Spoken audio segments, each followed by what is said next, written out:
Hello student, स्वागत है आपका वाइस एचडी पॉइंट में। आज हम 25 दिसंबर करंट अफेयर्स करने वाले हैं, तो चलते अपने पहले क्वेश्चन की तरफ।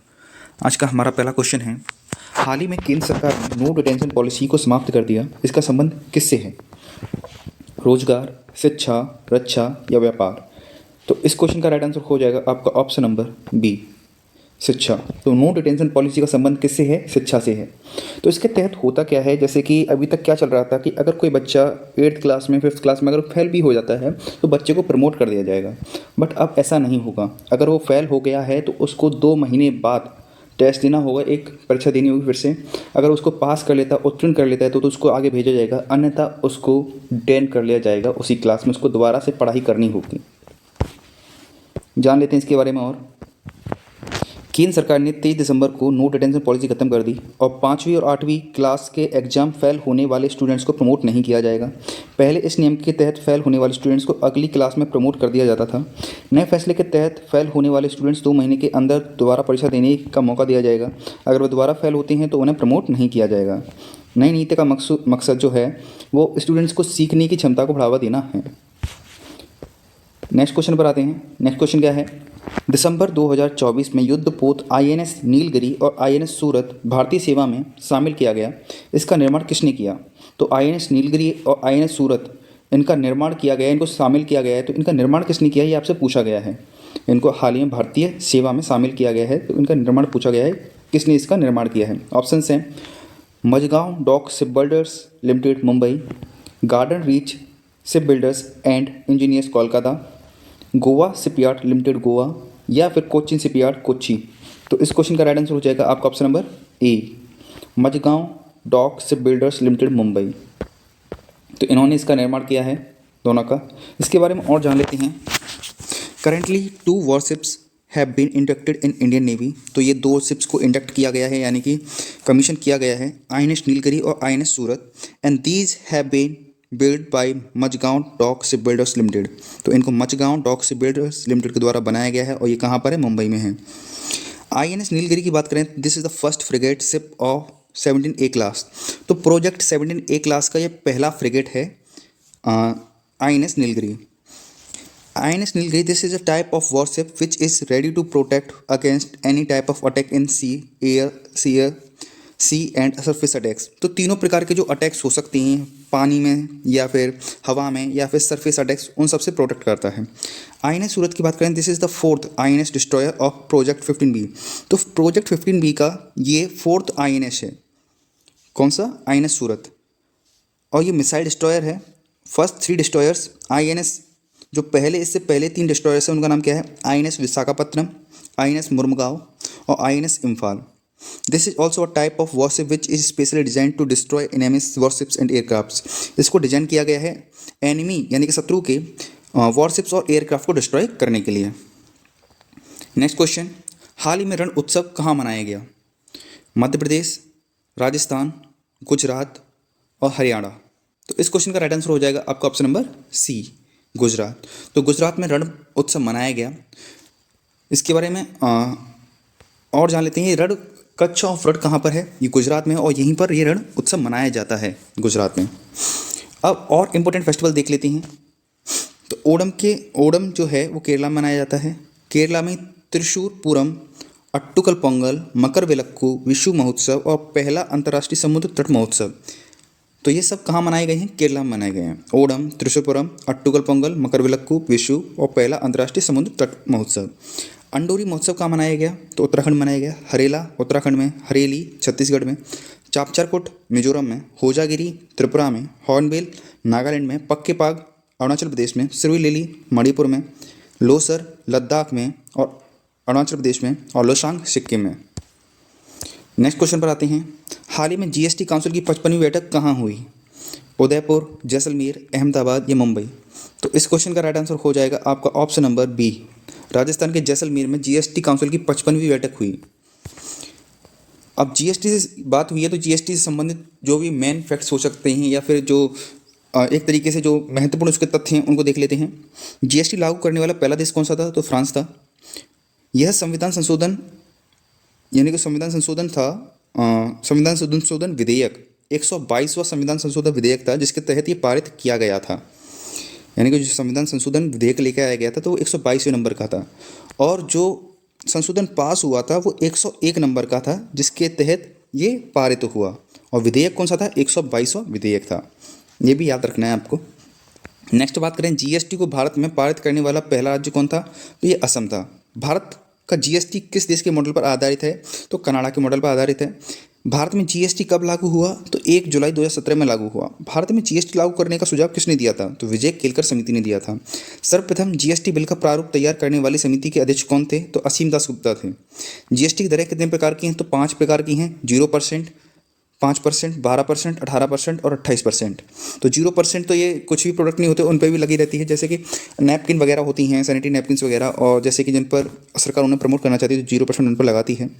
जीएसटी पंजीकरण संख्या में कितने अंक होते हैं? तो 15 अंक होते हैं, ये भी याद रखना है। जीएसटी परिषद का अध्यक्ष कौन होता है? तो वित्त मंत्री होता है। जीएसटी परिषद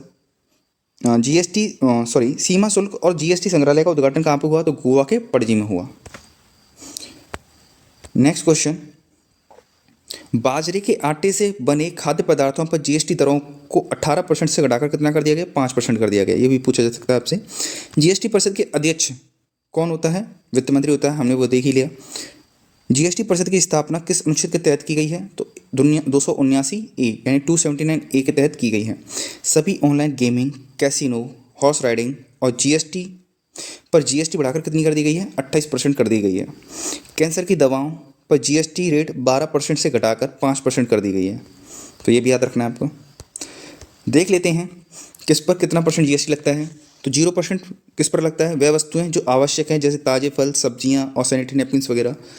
स्किम्ड मिल्क, चाय, कॉफ़ी और मसालों सब पर, सभी पर कितना परसेंट लगता है? 5% जीएसटी लगता है। 12% जीएसटी किस पर लगता है? फलों के रस, मक्खन, पनीर और जमे हुए मांस के उत्पादों पर लगता है। रसोई के उपकरण जैसे साबुन, टूथपेस्ट सहित वस्तुओं पर 18% जीएसटी लगता है। वॉशिंग मशीन, रेफ्रिजरेटर और एयर कंडीशनर पर 28% जीएसटी लगता है। नेक्स्ट क्वेश्चन, हाल ही में आइसलैंड के प्रधानमंत्री कौन बने? ऑप्शन है ड्रूमा ब्रोको, नवीन रामगुलाम, कामिल मतोदरी, क्रिस्टुन फ्रॉस्टाडोटेर। तो इस क्वेश्चन का राइट आंसर हो जाएगा आपका ऑप्शन नंबर डी, क्रिस्टुन फ्रॉस्टाडोटेर। तो क्रिस्टा फ्रॉस्टाडोटेर, ये फ्रॉस्टाडोटेर जो हैं, ये आइसलैंड की नई प्रधानमंत्री बनी हैं।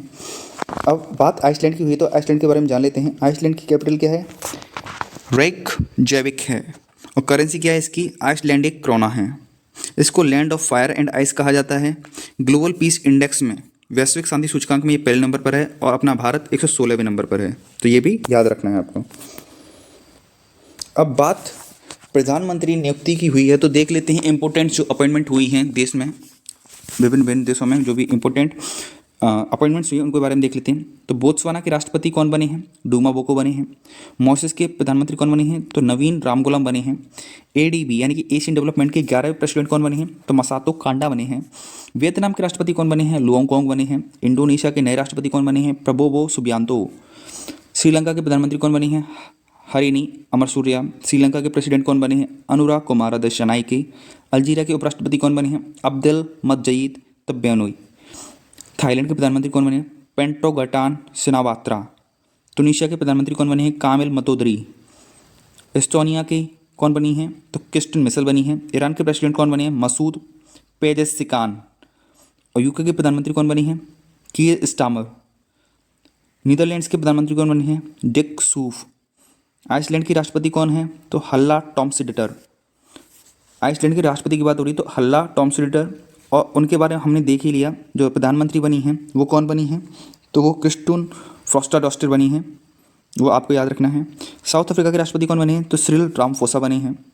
मैक्सिको की पहली राष्ट्रपति कौन बनी? Claudia Sheinbaum. लिथुआनिया के राष्ट्रपति गीतानोस नौसेडा बने। और 4 के प्रधानमंत्री अल्लामाई हलीना हैं, और 4 के राष्ट्रपति हैं मोहम्मद इद्रिस डेबी। क्वेश्चन पर आते हैं, हाल ही में राष्ट्रीय मानव अधिकार आयोग के अध्यक्ष कौन बने हैं? ऑप्शन है वी रामा सुब्रमण्यन, विजया किशोर रहाटकर, एम.वी. श्रेयम्स, कलिकेश सिंह यादव। तो इस क्वेश्चन का राइट आंसर हो जाएगा वी सुब्रमण्यन। इस क्वेश्चन का राइट आंसर हो जाएगा। इनके बारे में और जान लेते हैं। इन्होंने former Supreme Court Justice V Rama Subramanian has been appointed as the new chairman of the National Human Rights Commission. तो ये पूर्व जस्टिस रह चुके हैं कहाँ के, सुप्रीम कोर्ट के, और इनको अब अपॉइंट किया गया है नेशनल ह्यूमन राइट्स कमीशन में न्यू चेयरमैन के तौर पर इनको नियुक्त किया गया है। ही रिप्लेस्ड अरुण कुमार मिश्रा, इन्होंने अरुण कुमार मिश्रा का स्थान लिया है। National Human Rights commission is a central human rights body, ये सेंट्रल ह्यूमन राइट्स बॉडी है, ये भी याद रखना है। It has a chairman and 5 members, तो इसमें एक चेयरमैन होता है इस कमेटी में, जो मतलब ये NHRC है, नेशनल ह्यूमन राइट्स कमीशन है, इसमें एक चेयरमैन होता है और 5 मेंबर्स होते हैं। The chairman and members of the commission are appointed by the president, तो जो मेंबर्स होते हैं NHRC के और अध्यक्ष है, इनको कौन अपॉइंट करता है, तो इनको अपॉइंट करता है प्रेसिडेंट, ये भी याद रखना है। On the recommendation of a 6 member committee, 6 सदस्यीय समिति के आधार पर, मतलब उनकी रिकमेंडेशन पर, सिफारिश पर प्रेसिडेंट इनको अपॉइंट करता है। देयर टेन्योर इज़ 5 ईयर और 70 ईयर्स ऑफ एज, तो इनका टेन्योर क्या रहता है, एक तो टेन्योर रहेगा 5 साल या 70 साल तक की एज तक। अगर कोई व्यक्ति जो है न्यायाधीश है वो 70 साल क्रॉस कर लेता है तो उसका समय पूरा हो जाता है, तो वो भले ही उसने 5 साल का समय अपना पूरा किया हो या ना किया हो, वो मैटर नहीं करता। अगर उसकी एज पूरी होगी तो उसको हटा दिया जाएगा। नेशनल ह्यूमन राइट्स डे कब मनाया जाता है, तो ये मनाया जाता है 10 दिसंबर को। नेक्स्ट क्वेश्चन, हाल ही में राष्ट्रीय किसान दिवस कब मनाया गया, 21 दिसंबर, 22 दिसंबर, 23 दिसंबर, 24 दिसंबर। तो इस क्वेश्चन का राइट आंसर हो जाएगा आपका ऑप्शन नंबर सी, 23 दिसंबर। तो 23 दिसंबर को राष्ट्रीय किसान दिवस मनाया गया। ये दिवस, तो ये दिन किसकी याद में मनाया जाता है, तो ये चौधरी चरण सिंह की याद में मनाया जाता है, ये भी याद रखना है। और चौधरी चरण सिंह जी का जो जन्म है वो 23 दिसंबर 1902 में हुआ था उत्तर प्रदेश के हापुड़ में, और इन्हीं की याद में दिल्ली में किसान घाट नामक स्मारक भी बनाया हुआ है। 2024 में इन्हें भारत रत्न सम्मान मिला। वर्तमान में हमारे कृषि मंत्री कौन है, शिवराज सिंह चौहान है। ये पूर्व मुख्यमंत्री भी रहे हैं कहाँ के, मध्य प्रदेश के। अब बात करते हैं, बात इंपॉर्टेंट डेज की हुई है तो इंपॉर्टेंट डेज सारे देखेंगे हम। 1 तारीख को हमने क्या मनाया, वर्ल्ड एड्स डे मनाया। 2 तारीख को हमने क्या मनाया, तो विश्व कंप्यूटर साक्षरता दिवस मनाया और अंतर्राष्ट्रीय गुलामी उन्मूलन दिवस मनाया और राष्ट्रीय प्रदूषण नियंत्रण दिवस मनाया। 3 दिसंबर को हमने क्या क्या मनाया, तो 3 दिसंबर को हमने अंतर्राष्ट्रीय दिव्यांगजन दिवस मनाया। 4 तारीख को हमने विश्व वन्यजीव संरक्षण दिवस, अंतर्राष्ट्रीय चीता दिवस और अंतर्राष्ट्रीय बैंक दिवस और भारतीय नौसेना दिवस मनाया। 5 दिसंबर को हमने विश्व मृदा दिवस, अंतर्राष्ट्रीय स्वयंसेवक दिवस मनाया और 7 तारीख को हमने सशस्त्र सेना झंडा दिवस मनाया। 7 तारीख को ही हमने अंतर्राष्ट्रीय नागरिक विमानन दिवस मनाया।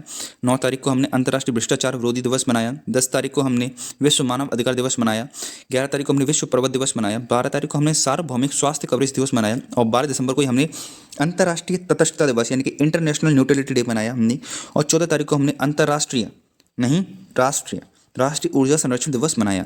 16 तारीख को हमने विजय दिवस मनाया। 18 दिसंबर को हमने मनाया अंतर्राष्ट्रीय प्रवासी दिवस और 18 तारीख को हमने अल्पसंख्यक अधिकार दिवस मनाया। 19 तारीख को हमने गोवा मुक्ति दिवस मनाया।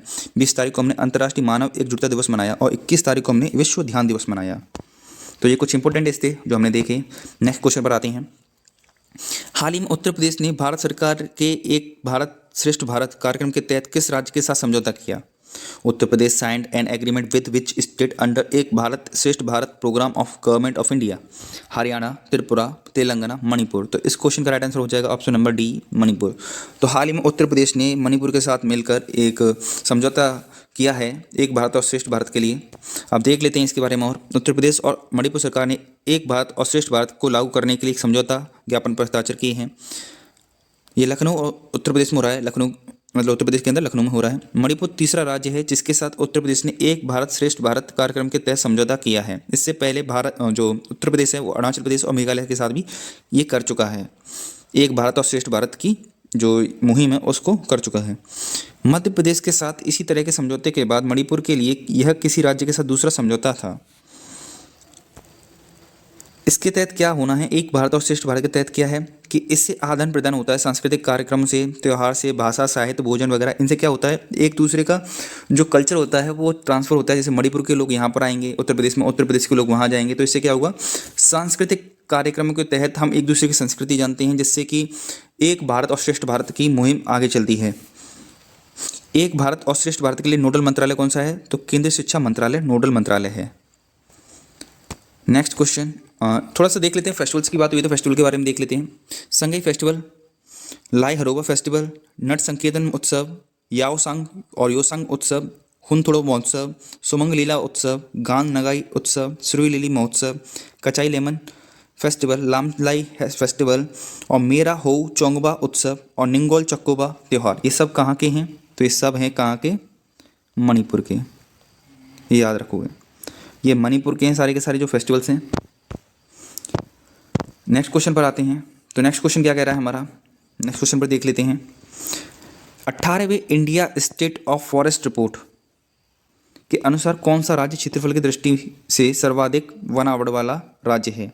According to the 18th India state of forest report 2023, which state has the highest forest cover in terms of area? Madhya Pradesh, Arunachal Pradesh, Andhra Pradesh, Chhattisgarh. तो इस क्वेश्चन का राइट आंसर हो जाएगा हमारा ऑप्शन नंबर ए। तो फॉरेस्ट कवर के मामले में मध्य प्रदेश टॉप पर है। देख लेते हैं इसके बारे में और। Our environment minister Bhupender Yadav released the 18th Indian State of forest report 2023। तो हमारे जो पर्यावरण मंत्री हैं भूपेंद्र यादव, इन्होंने 18 तारीख को नहीं, 18वां India state of forest report यानी कि भारत की जो रिपोर्ट है, फॉरेस्ट रिपोर्ट है, वन रिपोर्ट है, उसको जारी किया है। कहाँ से जारी किया है? तो इन्होंने इसको जारी किया है फॉरेस्ट रिसर्च इंस्टीट्यूट देहरादून से। Forest survey of India has been releasing it every 2 years since 1987। इसको हर 1-2 साल में इसको लॉन्च किया जाता है, इसको पब्लिश किया जाता है। तो फॉरेस्ट कवर की बात करें तो forest area is the land that spread over an area of more than 1 hectare। तो 1 hectare से ज़्यादा भूमि पर जब पेड़ वगैरह लगे रहते हैं तो उसको कहते हैं फॉरेस्ट कवर। और ट्री कवर जब 1 hectare से कम हो तो उसको ट्री कवर कहते हैं, ये याद रखना है, ठीक है। इसको कहते हैं वन क्षेत्र, इसको कहते हैं वृक्ष क्षेत्र, ठीक। वृक्ष क्षेत्र क्या है? 1 hectare से कम, और वन क्षेत्र क्या है? 1 hectare से ज़्यादा भूमि। 1 hectare से ज़्यादा भूमि पर अगर वृक्ष लगे होंगे तो उसको क्या कहेंगे? वन क्षेत्र। और 1 hectare से कम लगे होंगे तो उसको कहेंगे वृक्ष क्षेत्र। Total forest and tree cover की बात करें तो इंडिया में कितना फॉरेस्ट कवर है? तो 8,27,357 square kilometre. Percentage of India's geographical area, तो अगर परसेंटेज देखा जाए जोग्राफिकल एरिया के हिसाब से तो 25.17% गिरा हुआ है। फॉरेस्ट कवर की बात करें तो कितना है ये परसेंटेज के मामले में बात करें तो 21.76% है। और किलोमीटर में बात करें, स्क्वायर किलोमीटर में, तो 7,15,343 स्क्वायर किलोमीटर। ट्री कवर की बात करें तो 1,12,014 स्क्वायर किलोमीटर है। इंक्रीज कितना हुआ है तो ये देख लेते हैं। टोटल इंक्रीज कितना हुआ है? 1445 स्क्वायर किलोमीटर इंक्रीज हुआ है। फॉरेस्ट कवर कितना इंक्रीज हुआ है? तो 156 स्क्वायर किलोमीटर बढ़ा है। और ट्री कवर की बात करें तो 1289 स्क्वायर किलोमीटर बढ़ा है, तो बहुत ही कम बढ़ा है। टॉप 4 स्टेट्स कौन हैं फॉरेस्ट एंड ट्री कवर में दोनों मिलाकर? तो छत्तीसगढ़ है जिसमें हमें सबसे ज़्यादा इंक्रीज देखने को मिला है। किसकी बात हो रही है? इंक्रीज देखने की बात हो रही है, इसको याद रखना है। ज़्यादा की बात मतलब ऐसा नहीं कि यहाँ पर सबसे ज़्यादा हो, यहाँ पर इंक्रीज ज़्यादा हुआ है, यानी कि पहले के मुकाबले यहाँ पर वृद्धि हुई है। तो सबसे पहले पर कौन है? तो सबसे पहले पर है छत्तीसगढ़, दूसरे पर उत्तर प्रदेश, और तीसरे पर उड़ीसा, चौथे पर Rajasthan. Top 3 states showing maximum increase in forest cover. केवल फॉरेस्ट कवर में बात की जाए तो मिजोरम पहले नंबर पर है, गुजरात दूसरे पर और उड़ीसा तीसरे पर। एरिया वाइज टॉप 3 स्टेट्स कौन सी हैं फॉरेस्ट एंड ट्री कवर्स में? तो मध्य प्रदेश है, दूसरे नंबर पर अरुणाचल प्रदेश और तीसरे पर Maharashtra. Area wise forest cover की बात करें तो सबसे टॉप पर मध्य प्रदेश है, दूसरे पर अरुणाचल प्रदेश और तीसरे पर Chhattisgarh. Percentage of forest cover with respect to the total geographical area. तो परसेंटेज की बात करें कि उस क्षेत्र में उसके क्षेत्र और वन की मिलाकर बात करें तो वह परसेंटेज के हिसाब से सबसे ज़्यादा कहाँ पर वन है? तो लक्षद्वीप में है। तो लक्षद्वीप में 91.33% क्या है? फॉरेस्ट है। और मिजोरम में 85.34% तो दूसरे नंबर पर आता है। अंडमान और निकोबार में 81.62% है तो तीसरे नंबर पर आता है। India's mangrove cover has decreased, it is now 4992 square kilometre, और डिक्रीज ऑफ 7.43 स्क्वायर किलोमीटर। तो हमारे जो भारत के मैंग्रोव फॉरेस्ट हैं उसमें कमी देखने को मिली है 7.43 स्क्वायर किलोमीटर की। इसी के साथ करंट अफेयर का सेशन होता है। वीडियो अच्छी लगी तो वीडियो को लाइक जरूर करें, चैनल को सब्सक्राइब जरूर करें। वीडियो देखने के धन्यवाद।